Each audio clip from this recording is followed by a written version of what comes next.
I'm Sharon Betters, and I'm the host of this Help and Hope podcast produced by Mark Inc. Ministries. Our vision at Mark Inc. is to offer help and hope, especially to those who are hurting. And one of the ways we do that is with conversations like the one you're about to hear, where we talk about life crises that are painful, that are often difficult to discuss, and very hard for those who love the person in crisis to come alongside, not knowing exactly what to do to help. Today, we're going to be hitting a really hidden, painful life crisis that needs to have a spotlight shining on it.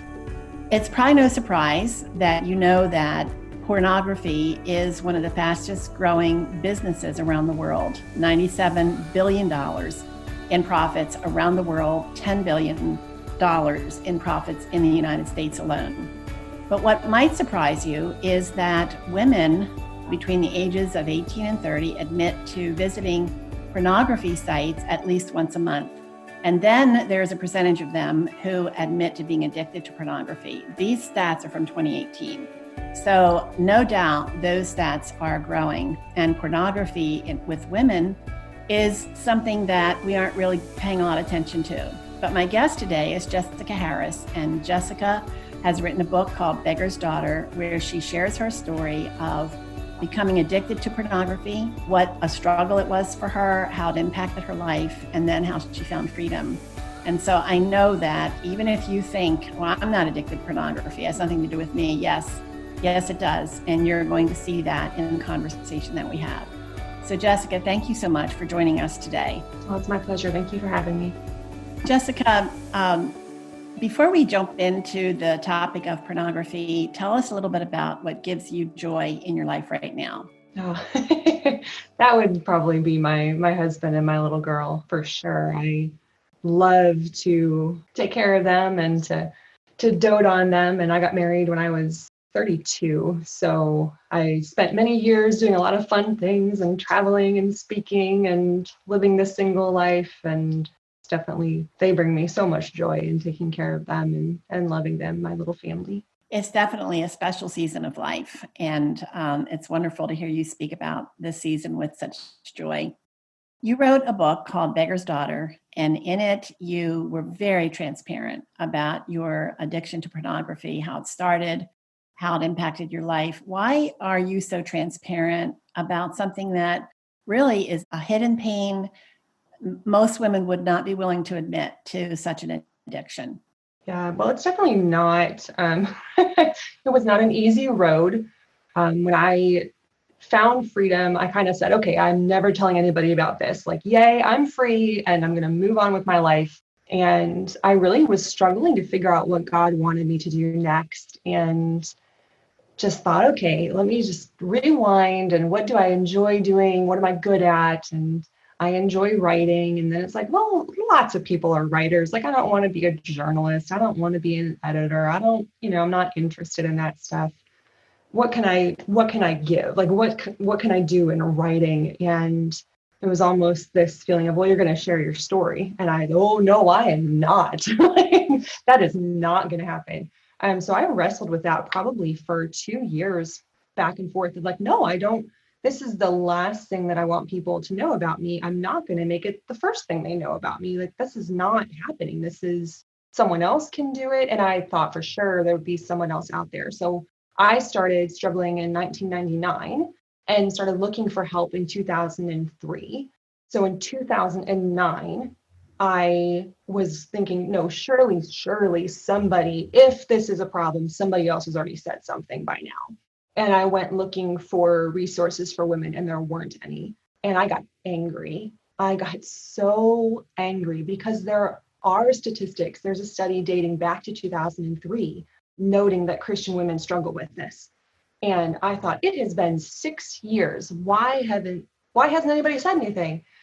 So I launched my website. I was angry with God because I was like, I do not want to do this, but you left me no choice. And and I was so frustrated with churches and with just that we hadn't talked about this. And so I started a static website where I shared my story and kind of blasted churches. Not the best way to start, I'll be honest. But I did it anonymously, and I thought, I've done my obedience, like I'm going to move on with my life now. And I started getting emails through the website from women. I started getting messages from friends because I had shared it with some friends, and they're like, "Oh my goodness, me too." And where have all these women been? I thought I was the only one. Even after I found freedom, I still felt like I was one of the only ones. And then about a year after starting my website, I was speaking at an event in Canada. And obviously I had gone public at that point because people were asking me to speak. Like, you can't be anonymous and be a speaker. So, so I had to be known at that point. And I was at an event in Canada and leading a women's workshop, a breakout session. And I said, we're going to talk about lust. And the breakout session packed out. Women were standing along the back. They were sitting on the floor. There were no chairs left. And I remember stepping out of that room thinking, they didn't come for me. No one knows who I am. They came for the message. They came because no one's talking about this and they want someone to be talking about it. And I felt like in that moment, I had a choice to make. And it was almost like God said, you can have the life that you wanted. I'll let you. Like, you can go do the normal life where no one knows this about you thing, or you can help, or you can do something about these women because you know what it's like to be there. And how can you walk away? And I just had this feeling of, I can't just walk away. I can't acknowledge that they're there. Yeah, I'm sorry, I've been there and it's hard, but I'm going to pretend like you don't exist. Like, I'm just going to pretend like someone else can save you. And it was very much like an Esther moment for me of just feeling like, you can have your life, you can save your own skin, I will save them some other way, or you can be part of this. And so I chose to be part of what God's doing. Well, what's pretty amazing is now you are one of the leading voices making that clarion call that we have a problem. Pornography is not just a silent activity that has no impact on other people. And I think a lot of people would say, well, it's just for you. It's just pleasure for you. But your story tells us something quite different. And I appreciate your courage, and I appreciate your willingness to die to self in order to help others. When you were a child and in church, there was a message that seemed to be coming through to you about who you were and your self-image. How do you think that was a kind of a pathway to finding meaning in pornography for you? What was that message that was so hard for you to live up to? I think there's a lot, but there was very much this culture of perfection, this expectation of perfection, that your relationship with people was based, and your relationship with God as well, was based purely on what you could do for them and meeting the standards that they had for you. So God was this cosmic rule person, and you had to follow all of the rules or else he didn't love you as much. You had to almost earn your worth when it came to God, when it came to family. And so I think that meshes perfectly with one of the messages of pornography, which is humans are very disposable, people are very disposable, and if you're not good enough, I'll just move on to the next one. Like, you don't matter. You have no worth, you have no value. Your value is based on what you can give me. And so I think I battled that growing up. I battled it in my family. I battled it in my church.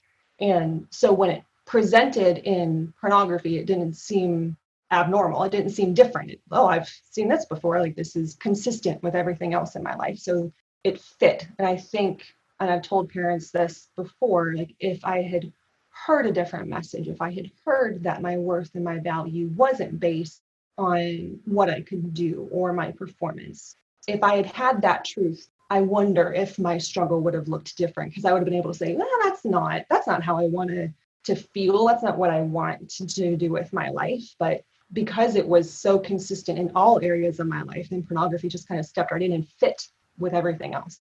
When I hear you talking about this, kind of your self-image of how you viewed yourself, and in our culture right now, it's hard for women. I can't speak for men, but I can speak for women too. We are bombarded with messages that if we aren't pretty enough, if we aren't young enough, if we aren't using the right hair product, all those things are telling us you're not worth it, you're not good enough, you have to keep striving. What a hard message for us to be hearing. And so I think you were about 13 when you first stumbled on pornography.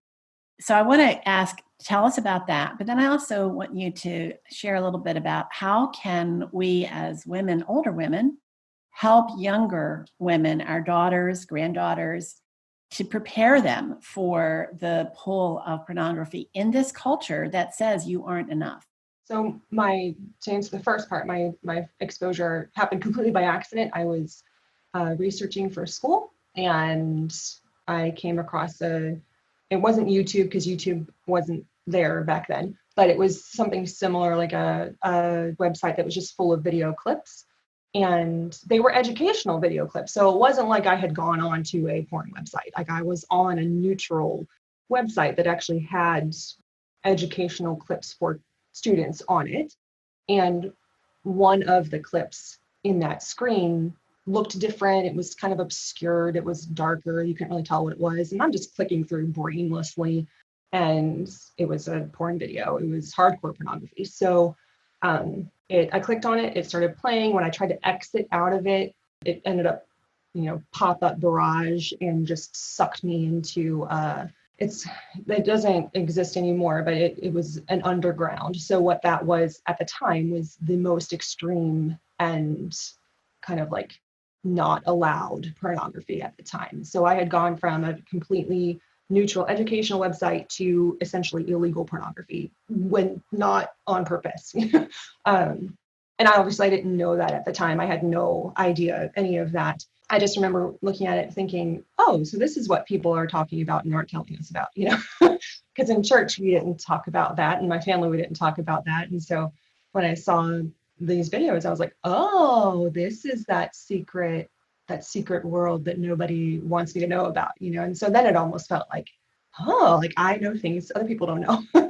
So there was this level of curiosity, and there was this level of like almost feeling like this is forbidden, and so it's fun in a way. And the way the website was, it just continually refreshed new content on its own every few seconds, and so it easily just sucks you in for hours at a time. And that's kind of where my journey with this started. There was a chat room there, and so I found this trend, or this thing called cybering, which is where you act out sexual things in a chat room. So it's like the 90s equivalent of sexting, because we didn't have cell phones. So I would go into chat rooms and role play with strangers online as well as part of that too. So that's kind of where my journey started. And I think to protect today's young women from the pull of pornography, the best way we can do that is to really build up their worth and their identity outside of it. Like I said, if I had heard the message that I was worth more than just what I can give somebody, if I had heard the message that I was worth more than just my body, if I had heard the messages that have brought so much healing in the years since, if I had heard those before, I wonder what they could have done to protect me almost from the pull. Yes, I might have been exposed to it. I might have seen it. And you have girls who, have friends who are watching it and flash the phone in front of them. But there's a difference between being exposed to something and then being almost like drawn into it. And if I had heard those messages before, that my worth isn't in my body, that my body is fearfully and wonderfully made, and it's beautiful. If you're listening audio, you can't see this, but I had like curly hair and freckles, and like my hair goes frizzy and crazy, like all of these things that I thought were so wrong. They're not normal. They're not typical. I don't tan. I can't tan. I just burn. I can't achieve the societal standard of beauty. I can't. And if I had heard that that's okay, and that these things make you beautiful, they make you unique. And my husband has been hugely influential, obviously, in helping with this area of healing in my life, especially. He loves my hair. He loves my freckles. Like, he loves all of it.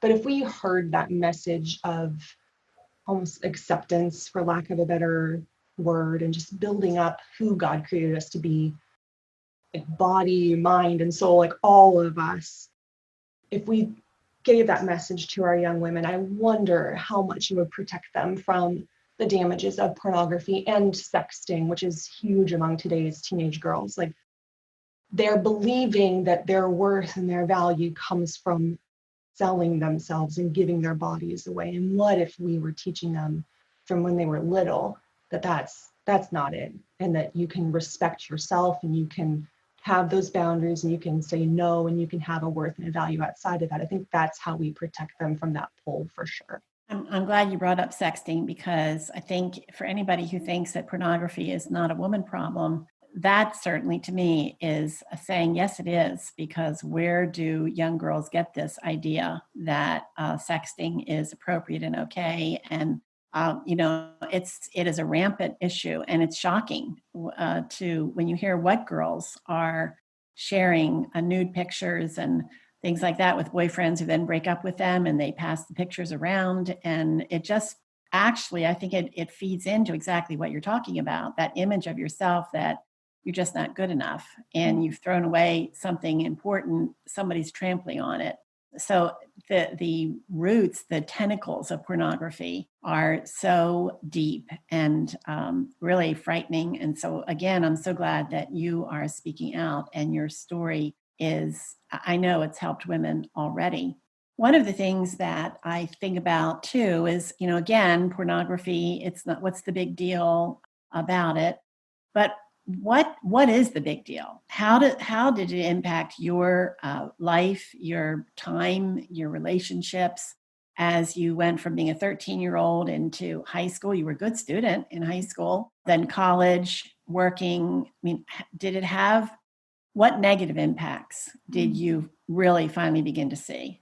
Right. So I struggled primarily while I was in high school. And so I was a 4.0 student, straight A student, top of my class, and told everyone I was going to be a doctor. So I was all about like achieving that standard of perfection and the ideal, perfect achiever.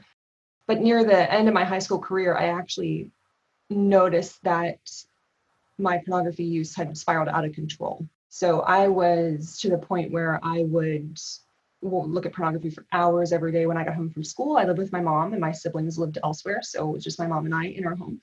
And she worked. And so while she was at work, I was watching pornography. When she would come home and go to bed, I would sneak out into the living room and watch the channels that we didn't get on the TV. So we didn't even get them. But I would sit there on the couch waiting for something to come through the static, just waiting. And it would never be clear. It would always be like a negative image.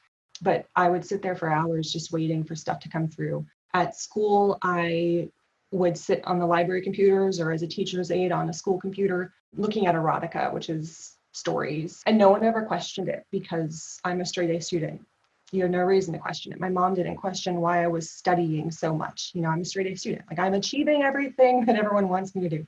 But near the end of high school, I really started to struggle because I was staying up all night watching pornography on the TV because the computer was in my mom's room. So that was off limits at night, but TV wasn't. So I would watch that until 3 or 4 in the morning and then sleep for 2 hours and then scramble to get the bus.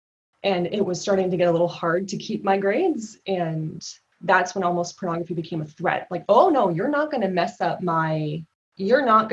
with my plan for life. You're not going to throw off my straight A student doctor dream. You need to get back in control. Because I still felt like it had a place, that it was okay because I wasn't sleeping around. I wasn't going to get pregnant. I wasn't going to get STDs. Like, this was, in my mind, a healthy outlet for my sexuality.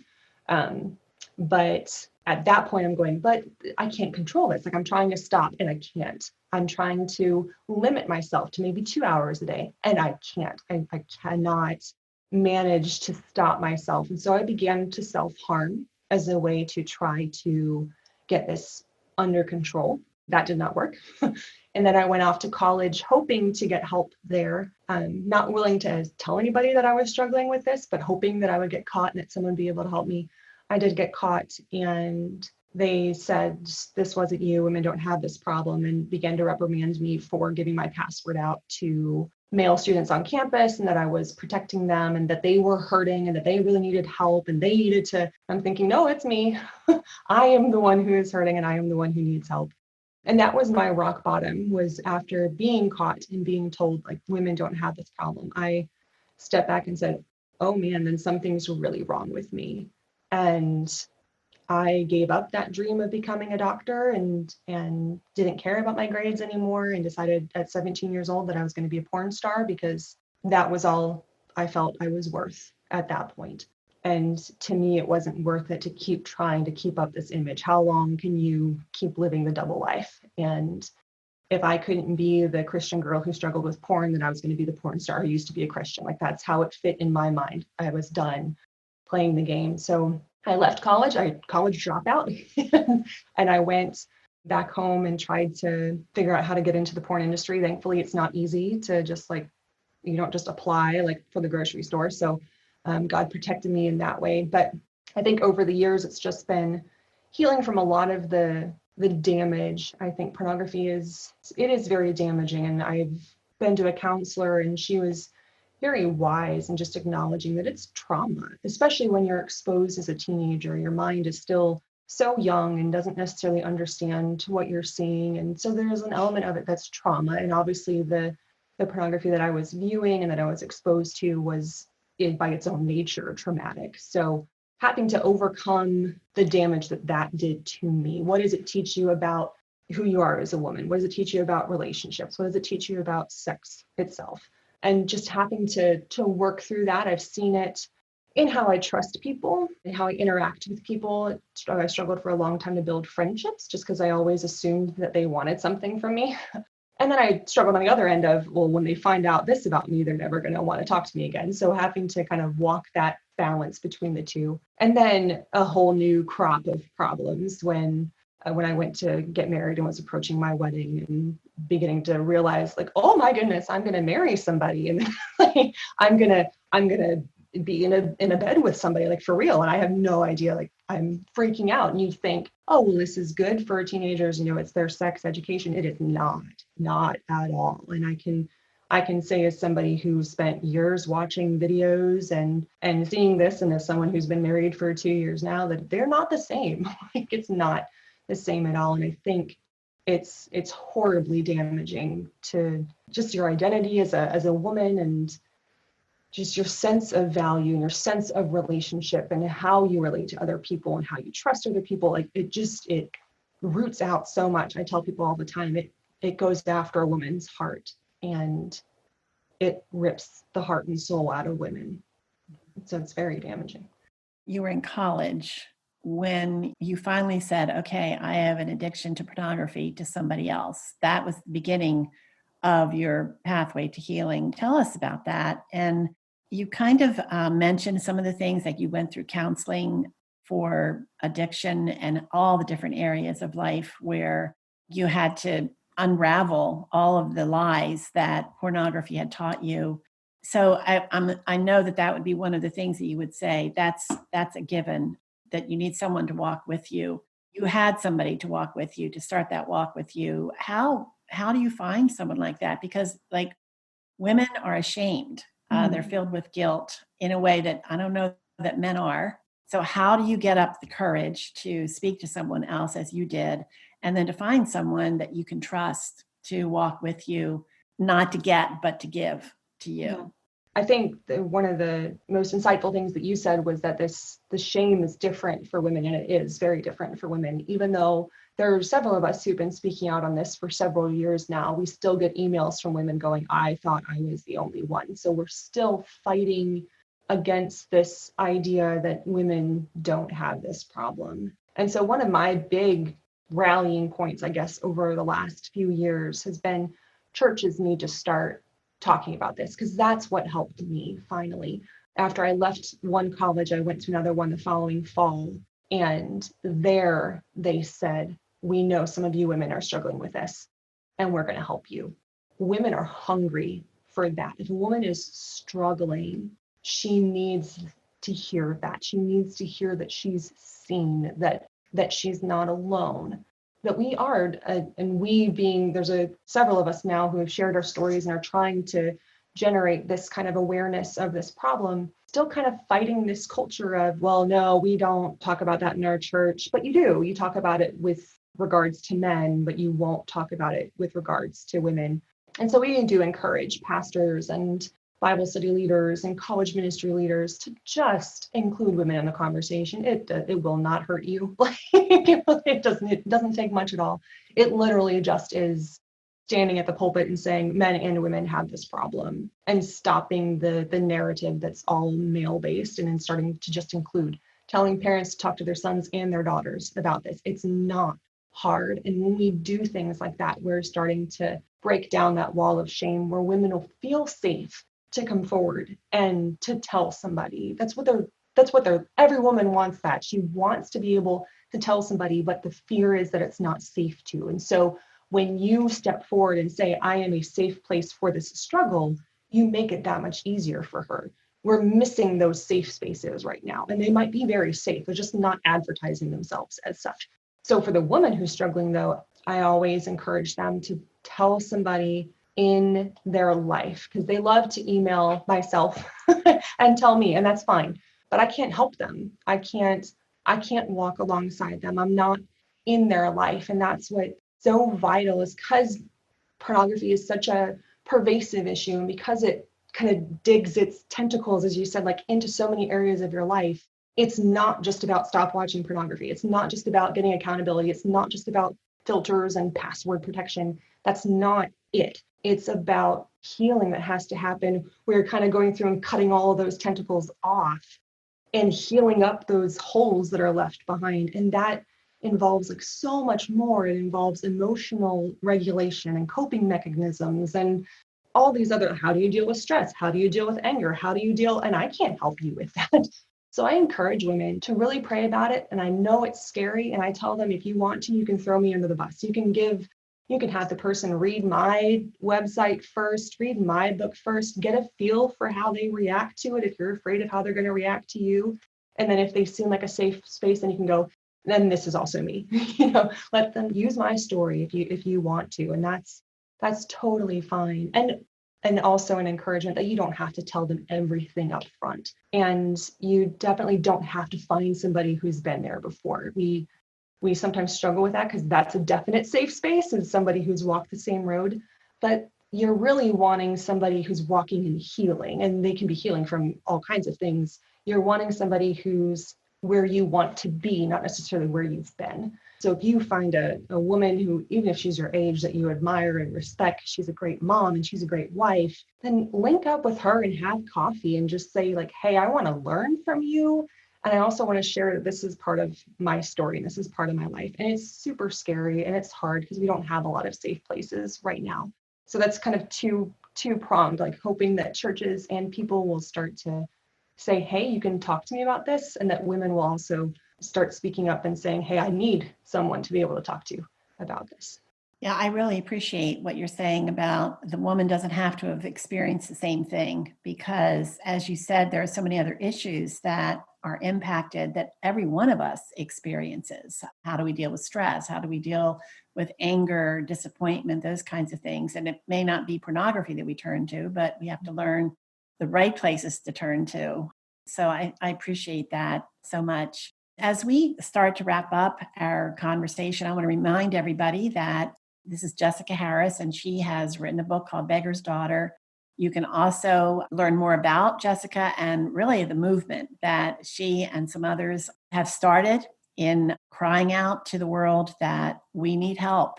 We need help now, that it's almost too late, but it isn't too late for those who recognize that pornography is an addiction. You can go to our website, markinc.org, and we will have program notes where you can find a link to Jessica's book and also to her website. So I hope that you will do that.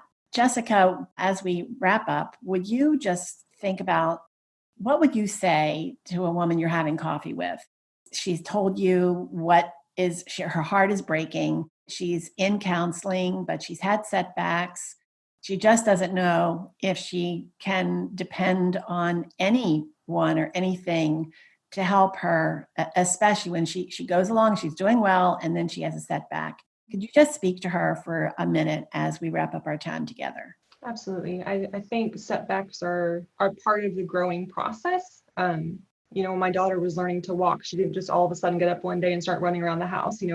She took a few steps, and then she crawled for a little bit, and then she took a few more steps, and then she started to try to walk a little bit more and kept falling on her butt. It was the cutest little thing. She'd walk along flat, and then she started to crawl. So I think we need to give ourselves grace for the growing that has to happen. I think the biggest thing is holding on to hope, because it's so hard when you're in that struggle and you're desperately trying to claw yourself free and claw your way out. And you keep slipping and falling back in. And it feels like I am never getting out. And if I am getting out, there's nothing for me when I do get out. Both of those are lies. There is absolutely freedom and there's absolutely grace.